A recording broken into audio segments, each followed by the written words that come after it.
Development activities ఇది చాలా అవసరం.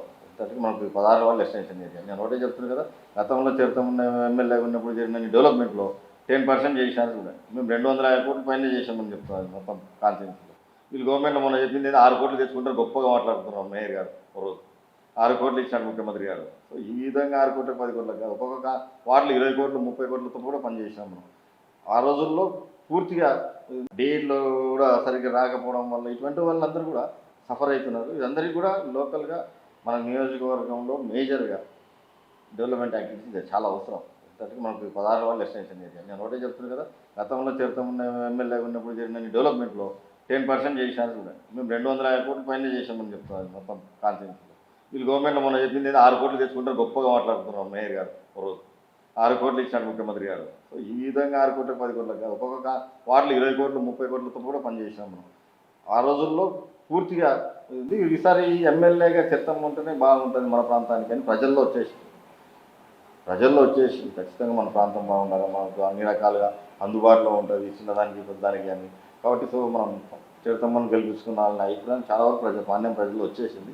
ప్లస్ మనము ఒకటి ఏదన్నా అనుకున్నాము చెప్తే దానికోసం ఖచ్చితంగా వాళ్ళు ప్రయత్నం చేస్తారనే నమ్మకం కూడా మా మీద ఉంది. కాబట్టి ప్రజలందరూ కూడా కాన్ఫిడెన్స్ ఉంది. అన్ని మండలాల్లో అన్ని గ్రామాల్లో కూడా ఈరోజు చాలా గ్రామాల నుంచి మళ్ళీ పార్టీలో చేరడం జరుగుతుంది. ఆ చేరికల వల్ల కూడా అధికార పార్టీ నుంచి ఎన్నో ఇబ్బందులు ఎదురొస్తున్నా కూడా వాళ్ళు ధైర్యంగా నిలబడి మా ఇంట నిలబడి మమ్మల్ని గెలిపించే ప్రయత్నంలో అందరూ కూడా సహకరిస్తున్నారు. అధికార పార్టీ నాయకులు అనుకోండి, ఎమ్మెల్యే గారు సపోర్ట్ బాగా ప్రజలు చేస్తున్నారు. మాకు సపోర్ట్ చేసే వాళ్ళందరినీ కూడా అయినా వాళ్ళు దాన్ని ఎదిరించి మాకు సపోర్ట్ చేసుకుని ముందుకు వస్తున్నారు. రేపు పాణ్యంలో ఖచ్చితంగా ఎవరు ఎన్ని రకాలుగా ఎన్ని హామీ ఇచ్చినా, వైసీపీ ఎన్ని హామీ ఇచ్చినా పాణ్యంలో తిరుతాము గెలుస్తుంది. ఏంటి మేడం మీ ధీమా కూడా అదేనా?